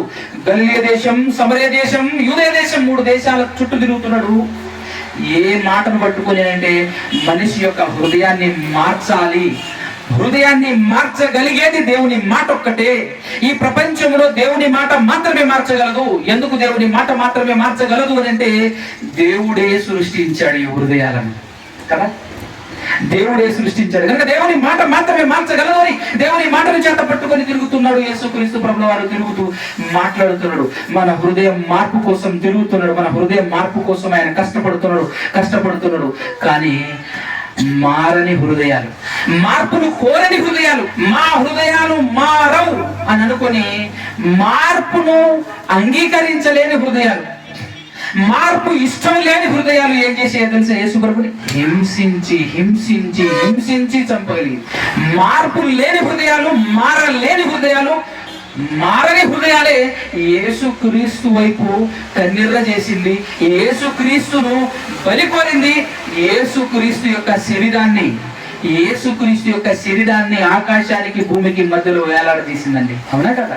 ఏం కోరాడు యేసు ప్రభు? ఏం కోరాడు చెప్పు? నీ నుంచి ఏమైనా కోరాడా? నువ్వేమైనా ఇమ్మని చెప్పేసి అన్నాడా? నీ స్వత్వమని ఇమ్మని చెప్పాడా?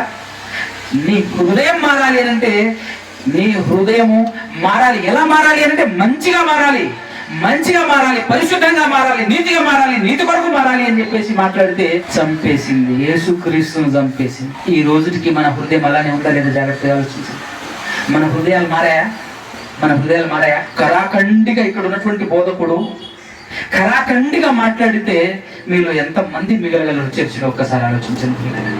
ఎంతమంది మిగలగలరు? ఈ మాటకు లోబడి మార్పు చెందు, నీ హృదయాన్ని మార్చుకో అని చెప్పేసి కరాఖండిగా వాక్యానుసారం. ఎందుకంటే ఈ రోజు మనం ఆలోచించండి, మన ఇంట్లో అనేకమైన శుభకార్యాలు జరుగుతున్నాయి. పెళ్లిళ్ళు, బర్త్డేలు అంటూ, తర్వాత మ్యాచ్ ఫంక్షన్స్ అంటూ అనేకమైనటువంటి కార్యక్రమాలు మన ఇంట్లో జరుపుకుంటున్నాం కదా. మన ఇంట్లో అనేక కార్యక్రమాలు జరుగుతున్నప్పుడు ఆ కార్యక్రమాలు నీ ఇష్టానుసారముగా ఈ లోక పోకడ చొప్పున నడుస్తున్నావా? దేవుని ఆలోచన చొప్పున నడుస్తున్నావా? ఎప్పుడైనా ఆలోచించావా? వాక్యానుసారంగా కరెక్ట్ గా నడుస్తున్నావా? లోకం నలుగురిని చూసి వాళ్ళు ఏం చేస్తున్నారో అలా నేను ముందుకు అడుగు వేయాలి అని చెప్పేసి ఆలోచిస్తున్నావా? ఇప్పటి వరకు జరిగినటువంటి ప్రతి కార్యంలో, మీ ఇంట్లో జరిగినటువంటి శుభకార్యాలలో దేవునికి విలువిచ్చావా? దేవుని మాటకు విలువిచ్చావా? దేవుని మాట ప్రకారంగా ఎవడు ఏమనుకున్నా నాకు పర్లేదు, దేవుని మాట ఏం చెప్పిందో చెప్పండి గారు అని చెప్పేసి అన్నగారిని అడిగి చేశారా? ఈరోజు ఎలా ఉన్నారు తెలుసా? ఎవరింట్లో కార్యక్రమం జరిగితే ఆ ఇంట్లోకి వెళ్ళేసి ఎట్లా చేయమంటావు తల్లి అని సేవకుడు అడగాలి. తను ఏ విధంగా చెప్తే ఆ విధంగా సేవకుడు నడుచుకోవాలి తప్ప సేవకుడు ఇట్లా నడుచుకో అని చెప్పేసి అంటే వినేటటువంటి విధానం ఉన్నదా? అంటే ఎవరమ్మా? యేసు ప్రభువును చంపేసిన వారికి అన్నదమ్ములం మనం. అవునా కదా? అందరూ కదా? యేసు ప్రభువును చంపేసినటువంటి వాళ్ళ యొక్క దోస్తులం మనం 100% పిల్లలు. దేవుని మాటను బట్టి ఈ రోజుకి మన హృదయం మారలేదు, కానీ మారండి అంటే మనం మారలేదు. కానీ యేసు ప్రభువు రక్తం మాత్రం చిందించాడు. ఆయన మన హృదయాలు మార్పు కోసం తన ఒంట్లో ఉన్న రక్తాన్ని మాత్రం చిందించాడు. మారాలి మీరు అని చెప్పేసి ఎంతలా అసలు నువ్వు మారవాలంటే మారాల్సింది నేను కాదు నువ్వు అని చెప్పి శిలువ మీద బలి అయ్యాడే గాని ఆయన మారలేదు. ఎందుకు మారలేదంటే మనమందరము ఆయనలా మారాలి, ఆయన మనలా మారటంగా. ఆయన తన ఇష్టానుసారంగా బ్రతకలేదు. ఆయన తన ఇష్టానుసారంగా బ్రతకలేదు. ఒక్కసారి చదవండి యోహాను సువార్త 5వ అధ్యాయము 30వ వచనం. ఆయన ఎలా బ్రతికాడో ఆయన మాటల్లో మనం చూద్దాం ఒకసారి. ఆయన ఏమంటాడు? నా అంతట నేనే ఏమీ చేయలేదు, చేయలేను. నేను వినున్నట్లుగా తీర్పు తీర్చుతున్నాను అంటే నేను ఏం విన్నాను దేవుని దగ్గర అదే తీర్పు తీరుస్తున్నాను. నన్ను ఎవరైతే పంపించాడో ఆ పంపిన వాని చిత్త ప్రకారమే చేయకూడదును గాని నా చిత్త ప్రకారంగా నా ఇష్ట ప్రకారంగా నేను చేయగోరను. అవునా కదా? ఉన్నాము మనమందరం ఈ లెక్కల్లో. మనమందరము ఫాలోవర్స్ ఆఫ్ జీసస్ క్రైస్టేనా? అంతేనా? క్రీస్తును వెంబడిస్తున్న వారమేనా? యేసుప్రభు ఏం చెప్పాడు? ఎవడైనా సరే, నువ్వు ఎవడైనా సరే నన్ను వెంబడింపబోరిన ఎడలా, నన్ను వెంబడించాలి అని నువ్వు అనుకుంటే, నువ్వు కోరుకుంటే ఏం చేయమన్నాడు? మత్తయి సువార్త 16:24 ఉంటా చూడు. మత్తయి 16:24. అప్పుడు యేసు తన శిష్యులను చూచి ఎవడైనాను నన్ను వెంబడింపాలి అని అనుకుంటే, కోరుకుంటే, నన్ను వెంబడించాలని కోరుకుంటే, ఈ మాట ఒకసారి అర్థం కావాలి పిల్లలు. మనకు ఈ మాట అర్థం కావాలంటే తనను తాను ఏం చేయాలట? అస్సలు మన జీవితంలో జరుగుతుందా? మన అహం, మనం నా మాట నడవాలి, నేనే నా మాట నడవాలి. ఎంత ఫీల్ అయితే తెలుసా? 2-3 మాటలు చెప్తాం. మన ఇంట్లో పెళ్లి కానీ ఫంక్షన్ కానీ జరిగిననుకోని 2-3 మాటలు చెప్తాం. మన మాట ఎప్పుడు పట్టించుకోవట్లేదు అనుకో, ఇదంతా క్యాన్సిల్ అంటాం. లాస్ట్ గొడవ పెడతాం, రచ్చ చేస్తాం. ఎందుకు? నా మాటకు విలువ లేదు ఇక్కడ కదా. ఎంతమంది చేయట్లేదు చెప్పు. ఏదన్నా ఒక కార్యక్రమం మన ఇంట్లో జరిగితే నా మాటకు విలువ లేదు ఇక్కడ, నా మాట పట్టించుకుంటారా అసలు ఎవరన్నా? ఎంత వీటిని నేను ఎంత కష్టం నేను పడ్డాను, నా మాటకు లెక్కుందా అసలు కదా? ఏది తినగా నిన్ను నువ్వు ఉపేక్షించుకోలే. ఇంకా ఉపేక్షించుకోవటం అంటే నిన్ను నువ్వే విసర్జించుకోవాలి. నేను అని మాట్లాడకూడదు. నీదంటూ ఏమి లేదు ఇక్కడ. అవునా కదా? ఏముంది నీది ఇక్కడ? ఏముంది అసలు నీకు ఇక్కడ? కరెక్ట్ గా మాట్లాడితే నీది అనుకున్న ఏది నీది కాదు. అక్కడ ఈ శరీరం నీది కాదు. ఈ శరీరంలో ఈ శరీరాన్ని ఆపరేట్ చేస్తున్నటువంటి ఆత్మ ఉందే, అది కూడా నీది కాదు. ఏది చెప్పు నీది? ఎందుకు కదా? నా మాట నెగ్గాలి, నా మాట ప్రకారంగా జరగాలి అన్నప్పుడు నువ్వు క్రైస్తవుడు ఎట్లయితే అసలు క్రీస్తును వెంబడిస్తున్న వారి ఎట్లయితే మొట్టమొదటి మాట, నువ్వు ఎవడమైనా సరే నన్ను వెంబడించాలనుకుంటే నిన్ను నువ్వు ఫస్ట్ విసర్జించుకోవాలి. నిన్ను నువ్వు ఏం చేయాలి? ఉపేక్షించుకొని, ఒకటి తన సిలువను, నా సిలువను కాదు, తన సిలువను. సిలువ అంటే మళ్ళా ఒడ్రి వాళ్ళ దగ్గరికి వెళ్ళేసి మళ్ళీ చెక్క చేసుకొని భుజాన్ని పెట్టుకోవడం కాదండి. సిలువ అంటే దాని అర్థం ఏంటంటే శ్రమ కదా. శ్రమ మన జీవితానికి మనకు ఖచ్చితంగా కష్టం ఉంటుంది, శ్రమ ఉంటుంది. నీ శ్రమను నువ్వు భుజాన్ని వేసుకొని నా శ్రమను నేను వదిలేసేయాలని చెప్పేసి అంతా వదిలేసి తిరగటం కాదు. తనను తాను ఉపేక్షించుకొని తన సిలువను ఎత్తుకొని నన్ను, అది లెక్క. భయంకరమైన అద్భుతమైనటువంటి మాటలు ఎన్నో ఉన్నాయి. ఒక్కటి అర్థమైన మన హృదయానికి ఎనిక్టే ఒక్క వచనం గుర్తున్న హృదయంలో చాలా. ఆ ఒక్క హృదయం మన హృదయంలో, ఆ ఒక్క వచనం మన హృదయంలో భద్రపరచుకుంటే ఆ హృదయం ఎప్పుడు, ఆ వచనం ఎప్పుడు మనల్ని సిపరేట్ చేస్తూ ఉంటుంది, ఎప్పుడు నిన్ను సిపరేట్ చేస్తూ ఉంటుంది, నిలబెడతా ఉంటుంది. కానీ మనం క్రైస్తవులం అని అంటాం, బైబిల్ చదువుతాం, ఎన్నో వాక్యాలు వింటాం. బయటికి వెళ్ళిన తర్వాత కనీసం గంట వాక్యంలో ఒక్క వచనాన్ని హృదయంలో పెట్టుకోకూడదు. ఒక్క హృదయమైన నీ హృదయాన్ని, ఒక్క మాట అయినా నీ హృదయాన్ని కదిలించిందా? నీ హృదయంలో ఒక్క వచనాన్ని అయినా స్టోర్ చేసుకోగలుగుతున్నావా? ఒక్క వచనాన్ని. నువ్వు క్రీస్తును వెంబడించేదాన్ని, క్రీస్తును వెంబడించే వాడివి అయితే ఇది పెట్టుకో. ఈరోజు ఇది హృదయంలో పెట్టుకో, బాగుంటుంది. ఎంతమంది పెట్టుకుందావా? ఎంతమంది పెట్టుకుంటారు? ఒకసారి చేతులు ఇవ్వండి. ఇదే అడుగుద్దనేది నేను, అంతేనా? నేనే అడుగుద్దనేది నేను. మన హృదయం చెప్పే మాట పిల్లలకి, మన హృదయం మారదు, మన హృదయం అదే చెప్తుంది. డైరెక్ట్గా అడుగుతారు, ఎందుకు అడగొద్దు అంతే. మారితే మాత్రం లేదు, తెలియదు, పెట్టుకుంటాం లేదు తెలియదు, మా ఇష్టం. ఈరోజు జరుగుతున్న యేసుక్రీస్తు ప్రభుల వారి యొక్క ఆయన శరీరం బలి అయ్యిందే నీ హృదయము మార్పు కొరకు, మన హృదయం మార్పు కొరకు. యేసు ప్రభు మాత్రమే బలయ్యాడు అని అనుకుంటున్నారు. 100,000, 1,000, లక్షల మంది బలయ్యారు తెలుసా? మన హృదయం మార్పు కోసము ఎంత మంది బలయ్యారు. ఎంత మంది బలయ్యారో తెలుసా? యేసుక్రీస్తు బలైతే, మొట్టమొదటిగా క్రీస్తు బలి అయితే, ఆయన తదనంతరం ఆయన శిష్యులందరూ ఏం చేశారు అనుకుంటున్నారు? బలి అయ్యారు. మన హృదయ మార్పు కోసమే, మన హృదయం మారాలనే. ఒక్కడిని కూడా గుర్తుపెట్టుకోవట్లే మనం. నా కోసము నేను ఈ లోకానుసారంగా నడుచుకోకుండా, ఈ లోకపు మాటలు పట్టించుకోకుండా, మనుషుల పోకడ చొప్పున నేను పోకుండా, నేను దైవ ఆలోచనల ప్రకారంగా, దేవుని వాక్యాల ప్రకారంగా, ఆయన మాట ప్రకారంగా నడవటం కోసం అనేకులు బలయ్యారు కదా. నేను ఎందుకు మారకూడదు? నా హృదయం ఎందుకు మారకూడదు? దీనివల్ల నేను సంపాదించేది మాత్రమే ఉంది. నాది, నా ఇష్టం, నేను అనుకోవటం వల్ల నువ్వు నరకానికే పోతావు తప్ప నీ వల్ల దానివల్ల ఏమైనా ప్రయోజనం ఉందో చెప్పి ఆలోచించి ఒకసారి. నువ్వు సాధించేది ఏంటి చెప్పు? నిత్య నరకాగ్ని గుండంలో పడటం తప్ప నువ్వు సాధించేది ఉందా? అందుకోసమే నేను అనేది మర్చిపో, నా మాట అనేది మర్చిపో, దేవుని మాట ప్రకారంగా నిన్ను నువ్వు మలుచుకో. నీ హృదయంలో మార్పు మొదలవాలి. ఈ రోజు నుంచే దేవుని వాక్యాల ప్రకారంగా, దేవుని వచనాల ప్రకారంగా బ్రతుకుదాన్ని నిలబడాలి. ఎందుకంటే ఈ లోకము దేవుని మాటను వదిలేసి చాలా చాలా చాలా దూరం అయిపోయింది తెలుసా? ఈరోజు నువ్వు దేవుని మాటల ప్రకారంగా బ్రతుకుతానంటే, నేను క్రైస్తవుని అనుకునేవాడే నిన్ను హెల్ప్ చేసే స్టేజ్కి వచ్చింది ఈరోజు ప్రపంచం. అవునా? ఈ రోజు ప్రపంచం ఏ స్థితిలో ఉందంటే, నేను కూడా క్రైస్తవుని అని చెప్పుకునేటటువంటి వాడే నిన్ను హేళన చేస్తాడు. బ్రదర్, దేవుని మాట ఇలా చెప్పింది కదా, ఈ విధంగా మనం బ్రతుకోద్దు కదా అని చెప్పేసి నువ్వు అన్నావనుకో, ఆయన నవ్వుతాడు. ఫస్ట్ ఎక్కిరిస్తాడు, హేళనగా నవ్వుతాడు. అంతే. లోకపోకళ్ళు పేరుకే నేను క్రైస్తవుని అంటే క్రైస్తవుని, సండే చర్చికి వెళ్తా అంతే. మిగతాడంతా ఏంటిదంటే లోకస్తులు చేసినట్టే, ప్రతి పని లోకస్తులు చేసినట్టే. ఏడ మారిందని, ఏం మారిందని? యేసుక్రీస్తు బలియాగమే వృధా అయింది మన జీవితంలో. మన విషయం ఆయన తదనంతరం శిష్యులు బలయ్యారు. వాళ్ళు మాత్రమే కాదు ప్రియులారా, ఈ రోజుకి చెప్తున్నాను, ఇప్పటికీ స్టిల్ నువ్వైనా, నేనైనా, మనమైనా, నువ్వు గనక హృదయంలో మార్పు కోరుకుంటే, నీ హృదయాన్ని నువ్వు మార్చుకొని అనేకుల హృదయాలు మారాలి అని కనుక నువ్వు వాక్యానుసారంగా ప్రయత్నం చేస్తే, నువ్వు కూడా బలవ్వటం ఖాయం. అవునంటారా కాదంటారా?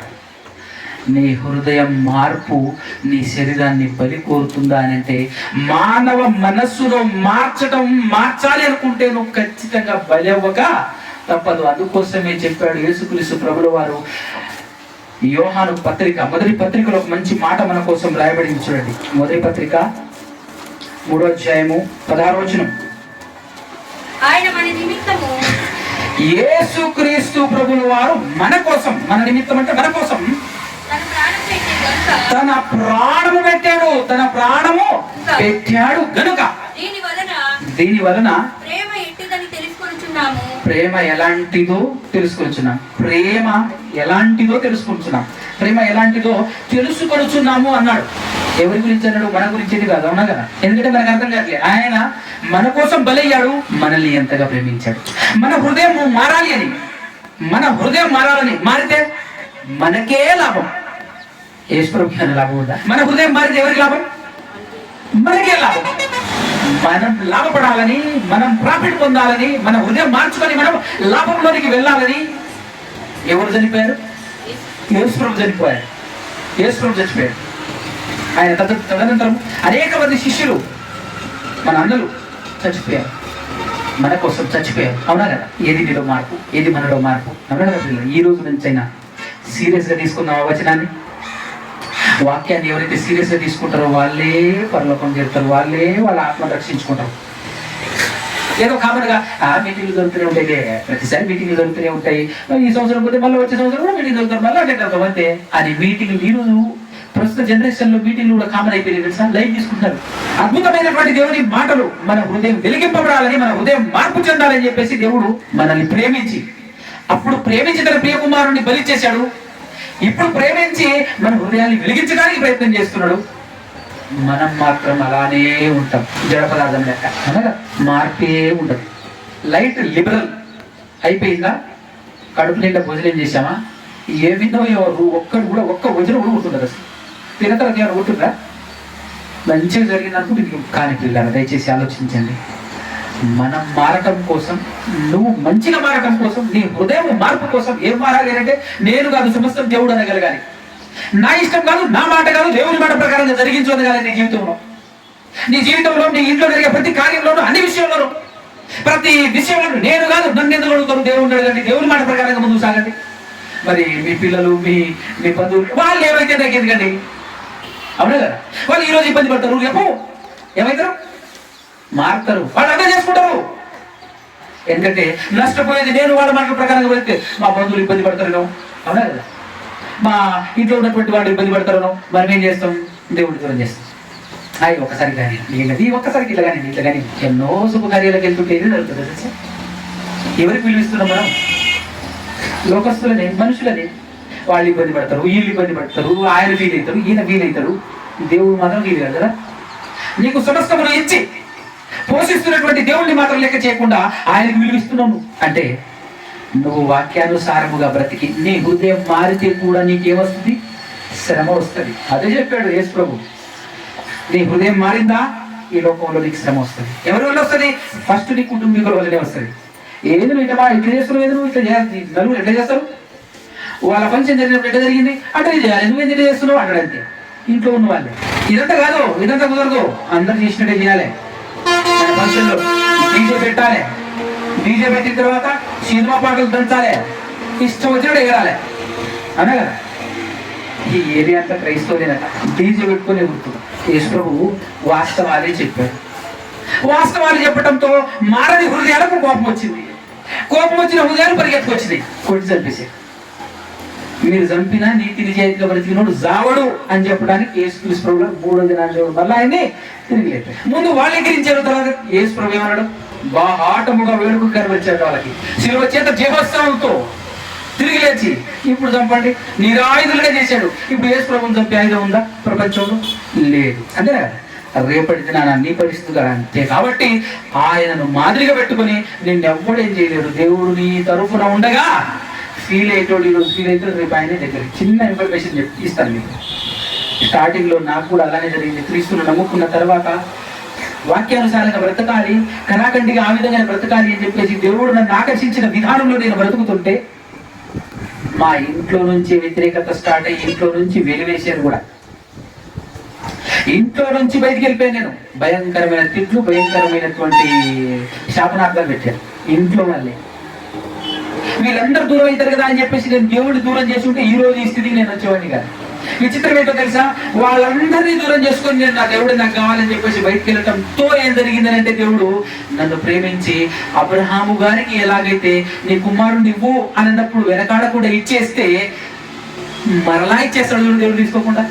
అదే విధంగా నా కుటుంబీకులందరినీ దేవుడు మరలా నా చేతికి ఇచ్చాడు. మా ఊర్లో మా కుటుంబంలో యేసుక్రీస్తును నమ్ముకున్న మొట్టమొదటి వ్యక్తిని నేనే. ఈరోజు మా కుటుంబంలో ముసలాళ్ళ నుంచి చిన్న పిల్లల వరకు అందరూ దేవుళ్ళో ఉన్నారు. అందరూ దేవుళ్ళో ఉన్నారు. నా అక్కలు, నా బావలు, నా రిలేషన్స్ అంతా వాళ్ళకే సపరేట్. వాళ్ళే ఒక చర్చి కట్టుకుని ఈరోజు ఆ చర్చిలో దేవుని ప్రతి ఆదివారం దేవుని మాటలు వింటూ ఆ మాటల ప్రకారంగా బ్రతకాలి అని ఎంతో ప్రయాసపడుతుంది. మా నాన్న ఒకప్పుడు ఆస్తి ఆస్తి ఆస్తి అని కొట్టుకునేటటువంటి ఆయన అమ్మేసేద్దాం నన్న దేవుని సేవ అంటాడు.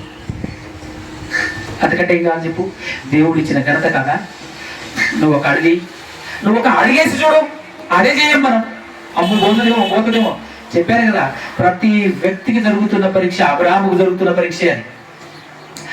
నీ దగ్గర దేవుడే నీకు ఇస్తాడు, నాకు ఇవ్వమని అడుగుతాడు. నువ్వు ఇవ్వగలిగే మనసు నీ దగ్గర ఉండాలి, ఆ హృదయం నీకు ఉండాలి. ఎటు పోతావు కానీ ఇచ్చే హృదయం నీకు ఉండాలి కదా. అవునా కదా? అబ్రహాం ఇచ్చేసాడు, వెళ్ళిపోయిన కుమారుడు మరలా ఇవ్వలేదు. అవునా కదా? నువ్వు ఇవ్వగలుగుతున్నావా? ఆస్తిని కానీ నీ కష్టార్జితాన్ని కానీ నీది కానీ కాదు అసలు వాస్తవానికి. అవునా కదా? ఆ ఫీలింగ్ హృదయపూర్వకంగా ఉండాలి. ఒకవేళ అబ్రహాము గారంటే కుమారుణ్ణి దేవుడు తీసేసుకున్న బాధపడేవాడు కదా తెలుసా? ఆ మనసు వరకు ఉండాలి. ఉందా ఈరోజు? నిజంగా దేవుడు ఇస్సాకును తీసుకొని ఉంటే, బలి చేసి ఉంటే బలేగా కూడా ఆయన బాధపడేవాడు. మనమైతే ఇవన్నీ మన వాక్యాల్లో చదివాం కదా. ఇచ్చే ఏం కాదు మళ్ళా ఇస్తాడట దేవుడు. ఇచ్చేసి అని చెప్పేసి ఇచ్చేసిన తర్వాత మళ్ళా రాలేదనుకో ఇంకో గోలు పడతాం, దేవుడిని వదిలేస్తాం. అమ్మ మళ్ళా ఇస్తాడు అనుకున్నా ఇవ్వలేదు కదా. అట్టుండదు హృదయం. దేవుడు ఏమి చూస్తున్నాడు? నీ హృదయాన్ని చూస్తున్నాడు. దేవుడు నీ హృదయాన్ని చూస్తున్నాడు. ఈ మాట చదువు ముగించుకుందాం. చదువు మా కంటిన్యూషన్లో. మనము కూడా మనము కూడా మన దగ్గరకు వచ్చి చూసావా, మనము కూడా సహోదరుల నిమిత్తము మన ప్రాణములను పెట్టబదులమున్నాము. యేసుక్రీస్తు మన కొరకు ప్రాణం పెట్టాడు నీ హృదయం మారాలని. ఈరోజు నువ్వు కూడా ఏం చేయాలట? నీ ప్రాణములు పెట్టబద్దడమై ఉన్నావు నీ సహోదరుల హృదయం మార్పు కోసం, నీ సహోదరుల హృదయం మార్పు కోసం. ఇది దేవుడు చేపట్టిన ప్రాజెక్ట్. ఒకరితో క్రీస్తు తన ప్రియ కుమారుడైన క్రీస్తుతో స్టార్ట్ చేసిన ప్రాజెక్టు ఎండింగ్ వరకు జరగాలి. ప్రతి కుమారుడు నా కోసం నిలబడాలి. ప్రతి కుమారుడు తన సహోదరుడి నిమిత్తము బలి ఇవ్వగలగాలి, తన సహోదరుడి నిమిత్తం ప్రాణం పెట్టగలగాలి. హృదయ మార్పు కోసం, హృదయములో మార్పు కోసం. ఇప్పుడు అర్థమైపోయింది అనుకుంటాను కదా, ఎంత బిగ్ ప్రాజెక్ట్, ఎంత పెద్ద ప్రాజెక్ట్ అండి ఇది. మానవ హృదయం మారటమే ఒక పెద్ద ప్రాజెక్టు, చిన్న సన్న ప్రాజెక్టు కాదు ఇది. యేసుక్రీస్తుతో మొదలైంది, మనతో యేసుక్రీస్తు మరలా రెండో రాకడ వచ్చేంత వరకు, అప్పటి వరకు కొనసాగుతూనే ఉంటుంది. యేసుక్రీస్తు రెండో రాకడ వచ్చినప్పుడు ముగిస్తుందండి ఈ ప్రాజెక్టు కదా. ఎంత పెద్ద ప్రాజెక్ట్ చెప్పండి.